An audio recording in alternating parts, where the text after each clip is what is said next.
네, 2부로 돌아왔습니다. 2부에서는 아가씨 줄거리를 이야기한 다음에 원작과의 다른 점, 영화적인 장단점 등등을 이야기하면서 진행하도록 하겠습니다. 예. 어릴 적 부모를 잃고 후견인 이모부의 엄격한 보호 아래 살아가는 귀족 아가씨. 그녀에게 백작이 추천한 새로운 하녀가 찾아오게 됩니다. 네. 이모부의 서재에서 책을 읽는 것이 일상인 외로운 아가씨는 순박해 보이는 하녀에게 의지하기 시작을 하는데요. 네. 하지만 하녀의 정체는 도둑의 딸로 장무람이 손에서 자란 소매치기 고아소녀 수키였죠. 네. 막대한 재산을 상속받게 될 아가씨를 유혹하여 돈을 가로채겠다는 사기꾼 백작의 제안을 받고 아가씨가 백작을 사랑하게 만들기 위해 하녀가 된 것이었습니다. 드디어 백작이 등장하고 백작과 수키는 자신만의 방식으로 아가씨의 마음을 흔들기 시작하는데요. 거기까지가 이제 줄거리가 되겠습니다. 네. 일단 원작이 있는 작품이라 네. 이야기를 안 할 수 없을 것 같은데 일단 핑거 스미스는 이게 소매치기를 뜻하는 거래요. 네. 네. 일단은 핑거 스미스에서도 등장인물들이 거의 비슷하긴 해요. 수라는 인물이 나오고 모드라는 사람도 나오고 백작도 나오고 여자 배우가 한 명 더 나오긴 하죠. 원작의 구도는 수전이 런던 빈민가에서 살아가는 소녀도 나오고 그 아이를 지금까지 돌봐준 양모가 있고, 그리고 영화에서는 조진웅이 이모부 역할 맡았잖아. 근데 원작에서는 삼촌이지. 삼촌이 나오고 사실은 박찬욱 감독이 핑거 스미스를 다 보고 찍은 게 아니래요. 그래요? 저도 라이브 톡 들으면서 놀랬었던 건데 소설을 다 안 보고 찍은 거야, 그러면? 그렇지. 설정만 일단 확인하고. 그러니까 이동진 평론가가 질문을 한 거가 반전을 거의 다 날려먹었다. 혹시 이런 거를 다 염두를 하고 찍은 거냐 물어보니까 그런 게 있었어요? 반전이? 그러면서 사람들이 술렁이기 시작을 한 거지. 저 끝까지 안 봤는데? 얘기를 한 거야. 어느 정도 이야기만 듣고 자기가 각색을 해가지고 그렇게 쓴 거였대. 아, 그래? 나도 놀랬어, 그거 듣고서는. 옆에 있는 배우들도 당황하더라고. 문제가 있는 거 아닌가? 하는 소리인 것 같은 게 2부 막판에 처리하기 전까지는 원작하고 거의 똑같은 흐름으로 가거든. 아, 그렇지. 원작을 꼼꼼히 봤다고 생각할 수밖에 없어서 근데 그냥 하는 소리라고 봐. 그러면은 결말이나 다른 점이 있다면 또. 가장 중요한 점이 이 수전, 하녀의 양모 역할을 하는 사람이 완전히 삭제되어 버렸고, 그렇지. 아가씨에 물론 등장하긴 하지만 극적 비중이 거의 없잖아. 초반에 잠깐 나오는 역할이고. 근데 원작에서는 이 인물이 가장 중요한 인물이란 말이야. 원작에서는 수전을 엿먹이는 식으로 모든 계획이 진행되는데 그거의 흑막이 수전의 양모였던 거지. 그런 식으로 결말이 진행이 되고, 그리고 이 아가씨에는 문소리가 이모로 등장하잖아. 그렇지. 근데 이 역할은 원작에 아예 없는 역할이고, 이 아가씨 역할을 맡은 소녀가 이 집에 들어오게 되는 과정은 외삼촌이 자기 동생의 소생이 있다는 걸 알고 이 아이를 자신의 비서로 쓰기 위해서 집으로 데려오는 거에서 시작을 하는 거지. 그러니까 이모 같은 사족이 원작에는 등장하지 않는다는 거지. 반전 같은 거를 좀 얘기를 하자면은 하녀 역할을 맡았었던 수가 끝까지 얘기를 안 해요. 영화 극 중에서는 2부에서 다 털어놓는데 수가 끝까지 얘기를 안 하는 점이 하나 있고, 그 다음에 두 번째는 출생의 비밀. 수가 원래는 귀족 출신이었는데 모드라는 인물과 바뀌는 바람에 배경이 완전히 달라져 버린 거지. 그러니까 아가씨랑 하녀가 바뀌었다고 보면 돼요. 그러니까 출생 비밀. 아예 원작 스포일러 하자면 이 모드라는 아가씨가 외삼촌의 조카인 줄 알았지만 알고 보니까 애가 바꿔치기 된 거였지. 그렇지. 양모가 일부러 바꿔치기 해가지고 그 귀족과의 재산을 얻어내기 위해서. 2005년도에 BBC에서 만든 3부작이 있다는 점. TV용 영화로 만든 게 있지. 그래서 비교를 하시는 분들이 있더라고요. 그럼 원작과는 확실히 인물 설정은 비슷한데 결말이나 배우가 달랐다는 거? 그렇죠. 그리고 칸 영화제에서는 얘기하는 게 박찬욱이니까 색다른 반전을 원한다, 그렇게 얘기를 했었는데 1, 2부가 그렇게 원작대로 가니까 별반 다를 거 없는 거 아니냐, 이 아가씨라는 작품이. 풍경만 일본하고 한국으로 옮겨. 상을 못한 게 어쩌면 당연한 결과일지도 몰랐다, 뭐 그런 이야기들을 하더라고. 그러면 본격적으로 영화의 장점과 단점에 대해서 이야기를 했으면 좋겠는데, 예. 나는 일단 맨 처음부터 이게 마음에 안 들었던 게 도입부가 너무 성의가 없었어, 사실. 도입부가. 김태리라고 하는 신인 배우를 전면에 배치했는데 맨 처음 시작하자마자 비가 오고 깐난 애들한테 뽀뽀해주는데 이게 왜 하는 건지도 모르겠고, 내가 대신 그 집에 갔어야 되는데 이러는데 그 집이 뭐길래 이런 얘기를 하나, 왜 제가 슬퍼하지? 이런 것도 설득이 안 되니까, 그 당시에는. 근데 그 뒤에 설명이 될 줄 알았는데 딱히 그런 거 같지도 않고 집에 들어간 다음에 하정우가 나와서 줄줄이 설명을 해주잖아. 근데 요거를 말로 다 설명을 해준단 말이지. 그리고 이해하고 어떻게 할지도 김태리가 말로 다 설명을 하고. 영화에서 이러면 안 되지. 그럴 거면 누가 이거를 영화로 봐. 소설이나 누가 낭독해주는 거로 듣고 말지. 이게 되게 실망스러운 게 뭐냐면은 박찬욱 감독 하면은 아직까지도 올드보이잖아. 올드보이 인트로가 어땠어? 굉장히 인사지어지잖아. 오대수가 자기 이름이 왜 오대수인지 그거 설명하고 경찰서에서 자기가 술 취해갖고 난동 부리면서 전화 받는데 갑자기 전화하던 사람이 사라지고 우산 같은 거 움직이고 비 오고 그러면서 올드보이 시계 착착착 움직이면서 인트로 딱 시작되잖아. 요거랑 비교했을 때 지금 이 아가씨랑 인트로를 비교하면은 아 이게 도저히 같은 감독인가 싶을 정도로 너무 배신감이 느껴질 정도의 도입부였어. 분명히 의도는 했을 거야. 왜냐면은 김태리라고 하는 신인 배우를 앞에다 두고 어설프게 진행이 돼. 제 1부가. 근데 제 1장에서 아무리 어설프게 진행이 돼도 전작에서 그렇게 힘을 줬던 감독이 이렇게 날로 먹으면 안 되지 라는 생각이 난 좀 들었어. 그러니까 원작 소설 같은 경우에는 거의 80쪽, 90쪽 정도의 분량을 할애해서 도입부를 서술을 한단 말이야. 그리고 인물 묘사도 굉장히 꼼꼼해. 하정우처럼 그냥 문 열고 들어와가지고 계획 바로 읊어버리고 이러지 않는단 말이야. 등장인물들이 경찰 온 거 아닌가? 하고서 당황하는 장면이 있고 근데 알고 보니까 자신들이 익히 잘 알고 지내던 사기꾼이고 너 오랜만에 웬일이야? 아 내가 좋은 계획이 있어서 왔다 뭐 이런 식으로 착착착착 서서히 독자가 이 스토리에 몰입이 되게끔 하는 과정이 있단 말이야. 근데 이거는 난 정말 황당했던 게 하정우가 문 열고 들어왔을 때 다들 벙찐 표정이잖아 등장인물들이. 도대체 왜 이렇게 처리를 했나 싶었어. 근데 하정우가 그 어색함도 아랑곳하지 않고 그냥 들어와서 마치 이 작품 다 원작에 읽고 온 거 아니야? 라고 말하는 듯이 그냥 바로 계획을 줄줄 읊어버려. 나 알지? 나 누군지 알지? 나 하정우야? 뭐 이런 식이야 거의. 아무리 원작의 긴 도입부를 스피디하게 처리하려고 했다고 해도 이건 너무 심하지 않나. 그리고 이제 하정우가 대사를 치면서 앞에 소품 뭐 3개 가지고 움직이잖아. 그래서 맨 마지막에 포개 놓잖아. 3개를 다. 난 저게 왜 놓는지 하나도 의미를 모르겠고 굳이 저런 쓸데없는 짓 하면서 폼나게 설명하는 거 보면서 아 이거 겉멋만 잔뜩 들었네 싶었고 하정우를 한두 번 본 것도 아니고 이렇게 대사를 책 읽듯이 진행했는데 이것을 오케이해서 칸으로 가져갔다는 것 자체가 도입부가 나는 너무 배신감이 들어가고 기분이 불쾌한 상태에서 시작을 했지 영화. 그렇게 시작을 했구나. 인물 간의 관계도 전혀 설명이 안 되잖아. 그치. 이 후지하나 백작이 어떤 인물이고 수키하고는 어떤 관계고 빈민촌 패거니들하고는 어떤 썸씽이 있었고 전혀 알 수가 없잖아. 갑자기 들어와가지고 그냥 일장 연설하는 걸로 끝이고 거기다 당황스러운 거는 그 남자 배우 한 명이 있는데 탁재현 닮은 말 더듬으면서 얘기하잖아. 이거 전형적인 한국식 코미디 아니야? 아재 개그 아니야? 그런 인물 하나쯤 있어야 되니까 놓은 거잖아 지금. 아무 이유 없이. 그거부터도 이해가 안 가더라고. 도입부가. 원작에서는 존이라는 14살짜리 소년이 그 역할을 하거든? 근데 그래? 걔는 말더듬이가 아니야. 그게 아니라 젠틀먼이라는 이 사기꾼이 계획을 갖고 왔을 때 중간중간에 치코미 넣는 역할이란 말이야. 겐세이 넣고 시비 걸고 이렇게 하면서 그 장면에 있는 인물들이 대사를 칠 만한 여지를 주고 그러니까 이 존이라는 인물이 그렇게 회방을 놓으면은 누군가 제지를 한다든가 자기 얘기를 한다든가 이런 식으로 다른 인물들에게도 그 분량이 갈 여지가 있잖아. 근데 이 인물은 그것도 아니고 그냥 신스틸러지. 아무것도 역할이 없지. 장식. 하여튼 그래서 초반 도입부가 굉장히 마음에 안 들었다는 거. 올드보이도 만화책을 먼저 본 상태였는데 앞에 내용을 이렇게 축약하는 거 보고 진짜 잘 만들었다라고 느꼈는데 이건 진짜 성의 문제야. 나 박찬욱이야. 하정우 나왔어. 자 한번 봐봐. 약간 이런 느낌이라서 알아서 캐리해 줄 거야. 그래서 되게 마음에 안 들었어 사실. 그래도 볼만했다라는 거는 있었는지 궁금하네 나는. 아니 전혀 없었어. 난 일부 같은 나레이션에서 마음에 안 들었던 게 뭐냐면은 김태리라고 하는 배우가 신인이잖아. 그러다 보니까 주눅 들지 않고 내가 이 연기 역할을 제대로 하는 사람이다 라고 하는 척하는 느낌이 났어. 사투리를 쓰면서 얘기한다든지 아니면 이쁘면 얘기라도 해주던가 뭐 이런 식으로 얘기할 때 분명히 꾼이 아닌데 꾼인 척하는 느낌? 근데 이것도 익스큐즈 할 수 있는 게 의도했다고 보거든 사실. 어설픈 느낌? 일부는. 근데 그거까지는 익스큐즈 할 수 있는데 2장 넘어갈 때 뭐라 그래? 알고 보니까 아가씨는 나쁜 년이었다라고 하잖아. 2부 내용 보면 그렇게 나쁜 년도 아니야. 결국은 세계팀 먹잖아. 자기 하녀들 뺨 따고 때리는 거? 근데 그것도 괜히 때리는 것도 아니고 김혜숙한테 복수하는 식으로 그렇게 하고.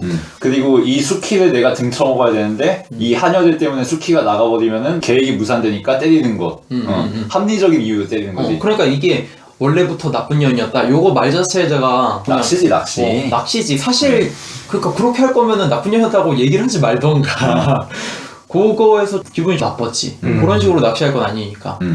그러면 목욕을 시켜주면서 이를 갈아준다거나 그런 장면이 자연스러웠나에 대해서는 어떻게 생각하는지 조금 그러니까 궁금해. 이게 박찬욱이 원작을 안 봤다는 게 말이 안 되는 게 이 갈아주는 장면도 원작에 다 나오는 그렇지 내용이야. 다 나오는 거잖아. 이건 원작을 대충 보아서는 나올 수가 없는 장면이지. 그냥 꼼꼼히 읽었다는 얘기밖에 안 되고 나 원작하고 다른 영화 만들 거다라는 거를 강하게 어필하기 위해서 나 원작 책을 안 보고 만든 건데? 라고 한 거지 그냥. 그러니까 둘이 제대로 마음이 불붙는 장면이잖아 사실. 그렇지. 그 장면은 야동에서 볼 법한 구도를 연출해주기도 하고 펠라치오라는 느낌으로 아 그렇죠. 뭐 그런 그럴 수도 장면을 있어요. 연출해주는데 이 영화 중에서 제일 설득력 있는 장면이 아닌가? 와. 왜 둘이 그렇게 미묘한 감정에 의해서 마음이 맞아졌고 이상 모를듯한 미묘한 기운이 흐르게 됐는지 그거에 대한 설득력은 그 장면은 탁월했던 것 같고 김민희 얼굴이 진짜 거기서 완전 동안에 피부도 뽀샤시 해가지고 이쁘게 나오잖아. 워낙 김민희가 이쁘게 나와가지고 그러니까 이 영화에서 가장 큰 문제라고 생각하는 점은 원작 같은 경우 800쪽이 넘는 소설이란 말이야. 그렇지. 근데 내용을 보면은 사실 820쪽이나 쓸 소설은 아니야. 이게 처음에 하녀가 아가씨를 통수 치려고 했는데 알고 보니까 통수는 자기가 맞은 거고 그 통수의 모든 지휘관은 자기의 양모였고 그것도 모른 채 병원을 탈출해서 집으로 왔다가 파국을 일으키게 되는 뭐 이런 스토리란 말이야. 굉장히 간단하게 간추될 수 있어. 근데 이걸 820쪽이나 할애해서 얻는 효과가 뭐냐면은 심리적인 긴장감을 극대화하거든. 문장을 쭉쭉 쓰고 인물들의 감정을 형상화하고 사건들을 아주 섬세하게 묘사하면서 아무것도 아닌 반전 스릴러에 독자가 몰입을 하게 한단 말이야. 근데 아가씨 같은 경우에는 이런 과정이 전혀 없이 아주 거침없이 넘어가. 템포 조절이 하나도 없어. 그러니까 원작에서 느꼈던 그런 두 사람 간의 신체 접촉에서 나오는 야릇함이라든가 표면과 이면에 깔린 계산이 다른 이 인물들 간의 심리적인 긴장감 그런 것들이 전혀 형상화가 안 되고 그냥 스토리 진행되는데 바쁘단 말이야. 이 갈아주는 장면이나 아니면은 정사를 치르는 씬 같은 경우도 그런 점에서 굉장히 큰 문제라고 생각해. 원작에서는 이걸 충분히 템포를 느리게 만들어서 독자에게 등장인물들의 감정에 공감하고 몰입할 수 있게 하는 여지가 있는데 이거는 서사 진행에만 급급하다는 거지. 보면은 컷의 여운도 하나도 없고 공백도 하나도 없고 굉장히 조급하다는 느낌이 들잖아. 그래서 반전도 긴장감도 박력도 하나도 없고 그렇잖아. 그냥 영화 요약본? 아니면 드라마 요약본 이런 데서 나올 법한 반전 연출해버리고 출발 비디오 여행에서 하는 수준으로. 김경식 아저씨가 설명해주면 더 좋았겠다. 뭐 그런 생각도 드는 거야. 어이없었던 게 후견이 처음에 등장할 때 이모부 뱀동상 있잖아. 그치. 무지의 경계선이다 보면서 얘기하는데 그것도 원작에 있는 소재거든. 그러니까 원작에 있는 소재긴 한데 그냥 원작 안 봤다는 게 말이 안 된다니까.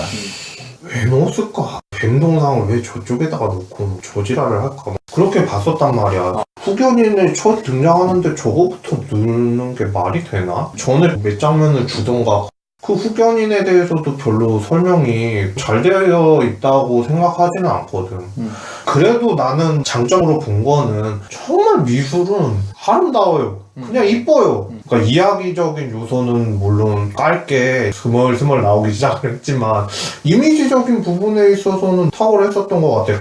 초록색 드레스를 입은 김민희의 모습을 담은 초상화라든가 여러 가지 것들이 예전에 스토커 봤을 때처럼 고풍이라든가 그런 게 느껴져서 나는 좋기는 하는데 일본적인 아름다움만 추구하는 거가 나는 그렇게 좋게 보이진 않더라고. 1장 봤을 때랑 2장 봤을 때 중요한 쟁점은 그거잖아. 같은 사건과 같은 대사를 치는데 서로의 마음은 달라.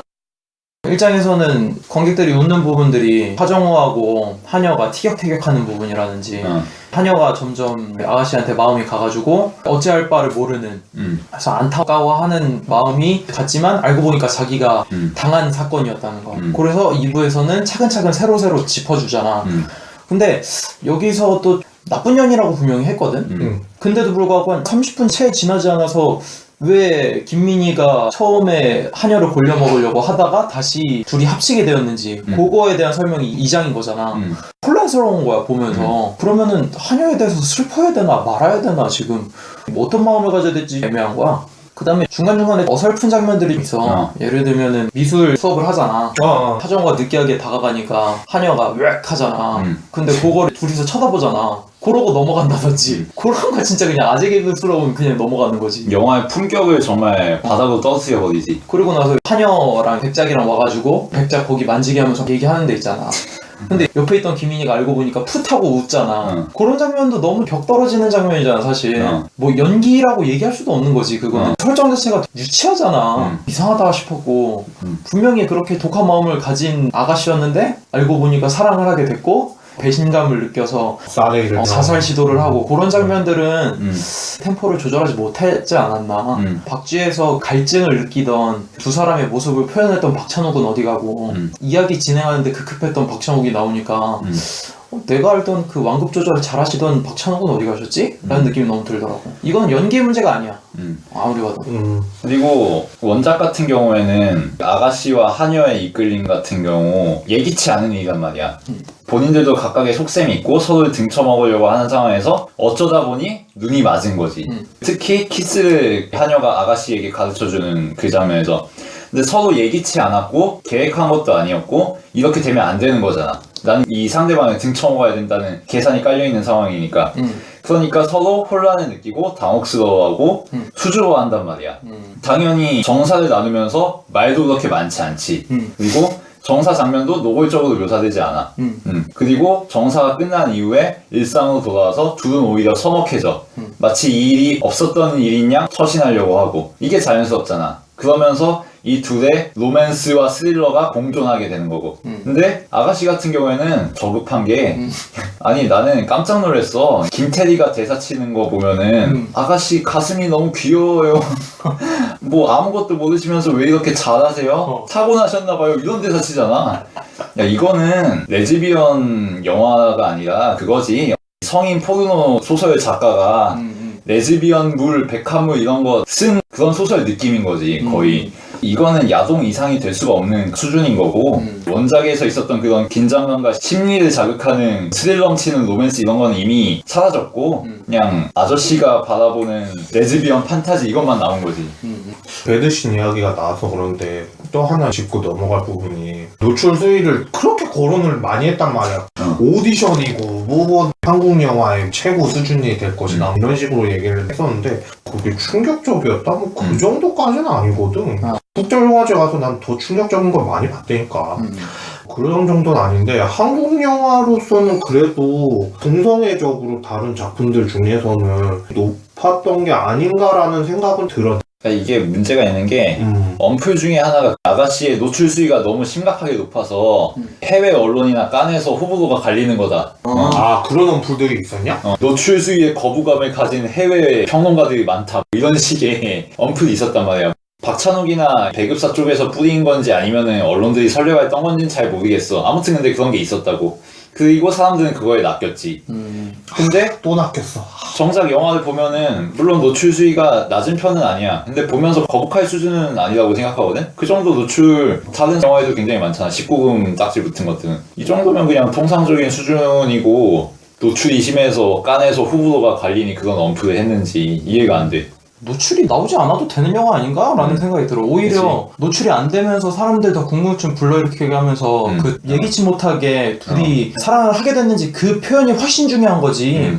배드신에 대한 표현이 중요한 영화는 아니거든. 내가 볼 땐 아무리 봐도. 원작에선 17살 소녀들의 수줍은 사랑 이거였는데 이거는 어디서 야동으로 학습 단단히 하고 오신 성인 연기자 둘이서 관객들에게 자신들의 나체를 전시하는 그런 영화가 되고였지. 그러니까 이게 동양에서는 특히 동성애에 대한 편견이 굉장히 강하잖아. 금기시 되어 있고 절대 하면 안 되고 그런 것도 있으니까. 그리고 어린 소녀들이잖아. 그 둘의 사랑이니까 어떻게 해서 어쩔 수 없이 사랑에 빠지게 됐는지 어떻게 해서 둘이 끌릴 수밖에 없게 됐는지 그거에 대한 묘사가 먼저 이루어져야 그 뒤에 걸 얘기할 수 있는데 그 뒤에 것만 먼저 얘기해놓고선 얘네들은 사랑해 이렇게 라고 하면은 어떻게 할 말이 없다는 거지. 그러니까 그거에 방패를 치기 위해서 낭독하는 장면 때문에 그런 행위까지 갈 수 있다. 근데 그 전에 그 감정이 더 중요한 거 아니야? 그치. 그거는 너무 무시하고 넘어가니까 무시한다고밖에 할 수 없는 게 너무 배우의 연기에 기대서 둘이 그렇게 썸씽이 날만한 정신적인 교감으로 이루어지는 장면들이 뭐가 있을까 생각하면은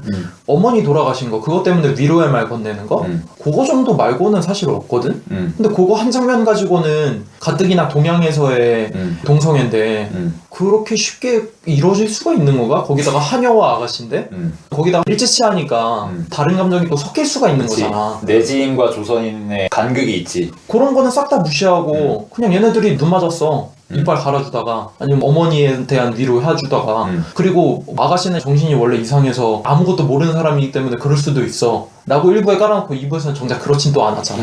그러다 보니까 이게 굳이 이렇게까지 배드씬을 찍을 수가 있나라는 설득력이 떨어지는 거지. 그치. 박쥐나 올드보이 같은 경우에서는 그 배드씬이 굉장히 합당하고 이유가 있잖아. 올드보이 같은 경우에는 그게 굉장히 핵심적인 요소로 등장하고 복수의 뭐 그런 게 그래서 유지태가 너네 그런 관계를 감당하고 사랑할 수 있겠냐고 우리는 알면서도 사랑했다고 그게 얼마나 핵심적인 요소야. 모대수가 혀를 자르는 핵심적인 이유지. 그리고 박쥐에서는 그 둘의 갈증이 얼마나 느껴져. 그런 것들을 잘 표현하던 감독이 여기서 별 합당한 이유도 없이 그냥 어쩌다 보니까 진도 나갔어. 이거는 진짜 좀 그렇지. 이게 또 그리고 마지막까지 오잖아.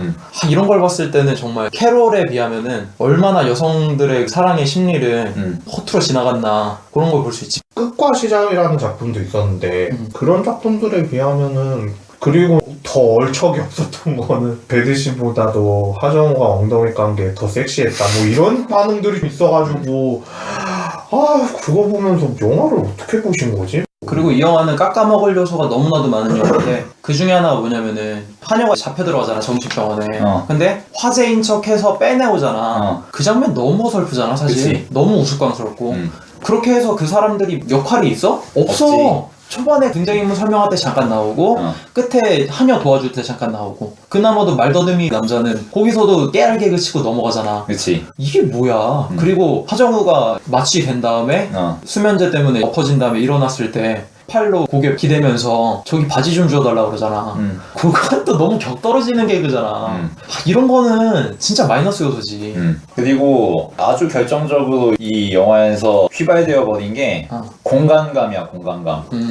그러니까 원작에서는 저택이 브라이어란 저택인데 암울하고 어두침침한 공간이야. 그리고 일정 시간 간격으로 종이 울려. 그러면서 시간의 경과를 모두가 알 수 있어. 그리고 이 공간에 모두 폐쇄적으로 갇혀 있다는 게 형상화가 되고 말하자면 공간이 인간을 잠식해가는 과정을 원작에서 묘사를 한단 말이야. 마치 영화 샤이닝에서 그 호텔에 갇혀있는 사람들이 어떤 식으로 미쳐가는지를 묘사하듯이. 근데 이 영화에서 이모부의 저택은 아무 의미가 없어.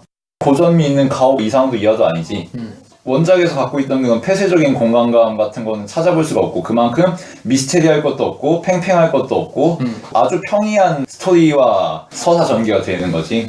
그 안에서 또 이야기할 만한 게 책 같은 경우에 굉장히 신경 많이 썼잖아. 중간중간에 일본어로 붓글씨로 쓴 글씨들도 그렇고 사실 그것만 딱 보면은 멋있는 것 같아 사실. 글씨도 그렇고 그림들도 그렇고 근데 이런 요소들이 낚시처럼 느껴지는 게 물론 나도 디자인을 하는 사람이지만 칸에서도 미술상을 줄 만한 요소라고 생각이 들어. 그냥 딱 그것만 떼어놓고 보면은 굉장히 고증을 잘 해놓은 느낌이거든. 그리고 진짜 있을 법한 느낌이고 그래서 짜증이 나는 거지. 이렇게 굉장히 허술하고 허풍선이인 영화에 포장을 너무 이쁘게 만들어놨단 말이야. 특히 하녀가 무지의 공간이라고 해서 뱀이 나오는 장면을 딱 보면은 맨 처음에 카메라 끝도 없이 쭉 들어간 다음에 그 둘을 잡아주잖아. 그 둘이 뭐를 하고 있는지. 그 장면만으로 보면은 엄청나게 넓은 공간이라는 걸 보여주고 그 안에 얼마나 많은 책이 있으며 어떤 시간을 보내야 하는지를 표현해줄 수 있잖아. 그런 거 자체는 굉장히 잘 만들지 않았나는 생각은 하지. 근데 그건 영화가 아니지 사실. 비디오 아트 하셔야지. 내가 여러 가지 봤었던 거에서는 해석을 남자들이 한 명은 늙은이고 한 명은 백작이긴 한데 하녀가 성기를 잡는 씬이 있잖아. 거기에서 보면 작은 걸로 갖다가 뭘 할 수 있겠느냐 그런 식으로 얘기를 하잖아. 그러니까 그런 거에 남성에게 저항하는 여성의 힘 뭐 이런 뭐 거지. 그런 거를 갖다가 이제 표현을 했다. 그렇게들 많이 얘기를 하는데 진짜 말도 안 되는 이야기라고 생각하는 게 뭐냐면은 일단 이 김희아 맡은 아가씨의 역할은 놀이개거든 사실. 근데 그 둘이 엔딩 장면에서 하는 게 뭐야? 그 책에 나와 있는 구슬 4개 가지고 둘이서 성행이라는 장면이잖아. 그치. 아니 얘네들 뭐 했는데 책 다 찢어발기고 물에 넣은 다음에 잉크 뿌리고 난리를 쳤어. 근데 그 책에 있는 내용 그대로 그 둘이 사랑을 나눠? 요거는 포르노지. 이건 말이 안 돼. 왜냐면은 조진웅이 맡은 말도 안 되는 놀이개감에 놀아놨었던 둘이 어떻게 그 놀이개거리를 똑같이 하면서 사랑을 나눠? 그거는 캐릭터에 대한 이해를 도저히 할 수가 없는 거야. 그 말이 되냐? 내가 어디 감금당해가지고 이 사람이 하라고 하는 거 억지로 읊고 맨날 그랬던 사람인데 그 생각만 하면 내가 끔찍해서 치가 떨릴 텐데 그거대로 사랑의 방법을 나눠? 그거는 말이 안 되지. 이건 그냥 남성 판타지를 끝까지 밀어붙이는 거밖에 안 돼. 그래서 이 영화는 우리한테 질문해주는 것도 없고 무언가 뜻하는 바도 없어. 남성의 힘에 대항하는 여성의 말이 안 되지. 끝까지 조진웅이 얘기하는 게 뭔데? 그래서 너네 둘이 밤에 어쨌냐고. 그러니까 하정우가 뭐라 그래? 자기 마누라 팔아먹는 놈이 어딨냐? 그런 식으로 얘기하잖아. 자지는 지켰다. 그게 뭐야? 최고의 명대나래. 그게 거기에서. 저질이지 저질. 거기서 수준 인증한 거라고 봐. 어. 결말에서라도 차라리 그 둘이 뭔가 새로운 희망, 뭐 새로운 둘이 원하는 사랑, 뭐 그런 걸로 나갔다면은 할 말을 얘기해 줄 수 있을 것 같은데 그 정도라면 그런 결말로 마무리 내었다는 거는 정말 최악이라고 생각하고 요거랑 비슷하다고 볼 수 있는 영화가 노랑머리라는 거 하는 영화가 있잖아. 이재은. 복잡하게 얽혀있고 설켜있는 영화인데 오히려 그 영화가 더 파격적이고 더 하고 싶은 말을 더 거칠 것 없이 하지 않았었나. 더 잘했다. 그 결말이 차라리 여기서의 나오는 결말보다 더 진취적이고 이야기하는 바가 확실했다라는 이야기를 하고 싶어. 그런 거 보고 싶으시면 그냥 델마 루이스는 한 번 더 보시는 게 낫지. 그치. 아니면 매드맥스 다시 보든가. 그러니까 델마 루이스의 이야기도 나오긴 했어. 핑거 스미스랑 그걸 갖다가 짬뽕해서 결합시켰다. 뭐 이런 식으로 얘기들을 하는 사람들도 있더라고. 아가씨에 대해서. 그러니까 나도 표식의 의견에 동의하는 바는 마지막에 차라리 배드씬을 빼는 게 훨씬 나았었다고 봐. 진짜 이유가 없어. 그래도 3부에서 긴장감 같은 거를 주면서 전개를 했던 게 나는 좋다고 생각을 했거든. 근데 마지막에 그렇게 돼버리니까 아쉬운 감이 배가 되지 않았나. 그리고 하정우가 마지막에 할 행동도 뻔히 보이긴 했어, 사실은. 담뱃값 보면은 딱 2개비만 틀려. 파란색으로 감싸져 있어. 그치. 어느 정도 내용이 그려지는 거야, 내 머릿속에. 그리고 2부에 나왔던 어린애한테 보여줬던 그 풍경을 과연 어떻게 세트로 꾸며놨을 것인지 그런 것도 궁금하긴 했는데 과학실 있잖아요. 고등학교 과학실 표본 같은 거 세워놓고 그런 정도 수준이라서 확 와닿거나 되게 끔찍해요 이 정도도 아니었거든. 그리고 거기에 문어를 집어넣었다고 하네. 맞아. 그거는 올드보이 상기시키라고 넣었다라는 그런 썰이 있는데 작중에 등장하는 도색지 중에 촉수물 도색지가 있으니까 그거 한번 써먹은 거지. 그것도 참 싸구려다 싶고. 결국 끝까지 이야기를 하긴 했으니까 각자 생각하는 명장면과 함께 한 줄 평 그리고 마무리를 하도록 하겠습니다. 난 명장면 없고 최악의 장면. 아까 말했던 하정우와 조진웅의 독대씬. 박찬욱 영화에서 가장 개판인 씬이라고밖에 볼 수가 없고. 곡성 깠다고 막 그건데 그건 깐 것도 아니지 사실. 난 그건 보다가 실망해서 그냥 볼멘 소리 한 거지 영화 보면서 빡칠 정도는 아니었다고. 야, 너 카톡에서 얘기했던 거 그대로 얘기해봐. 나용진은 뭐라고 그랬어, 네가. 나홍진은 영화 가시지. 이거에 비하면 아가씨에 비하면 나홍진은 한국 영화 등불이지. 아가씨에 비하면 그러니까 별점은 한 몇 개 정도 줄 수 있을 것 1개 반. 예. 1개 반. 네. 한 줄 평? 한 줄 평은 아니고 제가 왓챠에 개인평을 남긴 게 있는데 평이한 작품인 줄 알았던 원작을 영화 때문에 재평가하게 된다. 로맨스라기에는 싸구려고 포르노라기에는 훅가시를 잡는다. 죄어들어오는 폐쇄적인 공간의 압박감도 인물의 표면과 이면 사이나 인물과 인물 사이의 긴장도 신분과 계층의 대비 같은 것도 죄다 휘발되어 버렸다. 도대체 무슨 배짱으로 이런 걸 들고 칸에 갔을까? 저는 명장면이라고 하면은 이빨 깎아주는 장면. 그렇죠. 이 장면은 극 중에 인물들의 심리와는 무관하게 남성들의 판타지를 만족시켜준 장면이 아닌가. 거의 김민희라고 하는 배우 사실 노출 연기가 한 번도 없었는데 이 영화로 노출을 시켰는데 그 장면 하나는 영화의 흐름과 전혀 상관없이 짤방으로 돌만한 요소 하나 만들었구나. 그거 하나 명장면으로 뽑고 싶고 한 줄 평은 배대수다. 배대수? 배드신으로 대충 수습하자. 야. 올드보이에선 오대수라서 오늘만 대충 수습하며 살자였는데 가로치고 뜻풀이 해야 되겠네 이거. 오늘 이 영화는 배대수라고 할 수 있습니다. 배드신만 두고 보면은 한국 영화에서 이런 영화는 그렇게 많지 않았었나 라는 생각이 들고, 영화 전체적으로 보면은 뭐 여타 성인 영화보다 나은 점이 없다. 차라리 최근에 나왔던 친구 엄마라고 하는 성인 영화가 있는데 차라리 그 영화가 훨씬 낫고, 배드신이라든지 미묘한 야릇한 기운에 대해서는 차라리 전도연이 나왔던 한여가 훨씬 더 매력적이지 않나 라는 생각을 하고, 박찬욱 감독이 너무 거만해지지 않았나, 뭘 만들어도 유명해지면 똥만 싸면 돼 라는 생각으로 정말 똥을 싸지 않았나 라는 생각이 들고, 원래는 2점을 주려 하였으나 김민희의 노출 때문에 2.5점으로 줄였습니다. 명장면부터 일단 얘기를 하자면, 저는 유일하게 웃었던 게 딱 한 장면이 있었어요. 그 자살하려고 할 때 김태리가 체중을 다치고 있는 상황에서 갑자기 놀라가지고 놓쳐버리는 난 장면. 유일하게 그때 딱 한 번 웃었다. 그러고서는 봤는데, 장점은 일단 배우들은 엄청나게 노력했어요. 살 뺀 사람도 있고 태닝을 무지하게 했대. 그런 노력이라든가 연기력에 있어서만큼은 나는 좋다고 생각을 했어. 그리고 미술 거의 깔 게 없어요. 굳이 일본식으로 했어야 됐나? 그런 생각은 들기는 하지만, 그래도 현대식 건물과 옛날 가옥 같은 거에 그런 조화라든가 사계절 풍경 여러 가지 부분에 있어서는 잘 찍었다고 봐요. 포장이 참 잘 됐다? 포장지가 이뻤다. 그렇지. 그게 장점이라고 보자면은, 단점은 그거지. 속빈 강정일 뿐이다. 그런 생각이 드는 바. 결말도 그렇고, 1부는 이미지적으로 보고 2부는 이건 아니지 않나 싶고, 3부 중간까지는 그래도 긴장감 있게 봤어. 근데 마지막에서 끔찍 놀라면서 이게 뭔가라고서는 끝났는데, 한 줄 평이 그거예요. 다음에 부산행이나 기다려보자. 어쩔 수가 없구나, 그런 생각이 들고, 저도 별점 2.5개였는데 그래도 배우분들이 너무 수고하신 바 3개 드리도록 하겠습니다. 한마디만 추가하자면은 네.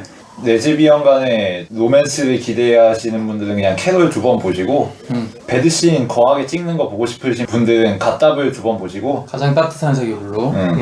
그리고 포장지라도 이쁜 거 좋다 이런 분들은 그랜드 부다페스트 호텔이나 아니면은 아이즈 와이드 샷 이런 거나 한 번 더 보시는 게 정신건강에 이롭다 라는 말씀을 드리고 싶습니다. 네, 그 이유가 시간이 너무 아까워요. 2시간 20분이나 이 영화 볼만한 그게 아닌 거예요.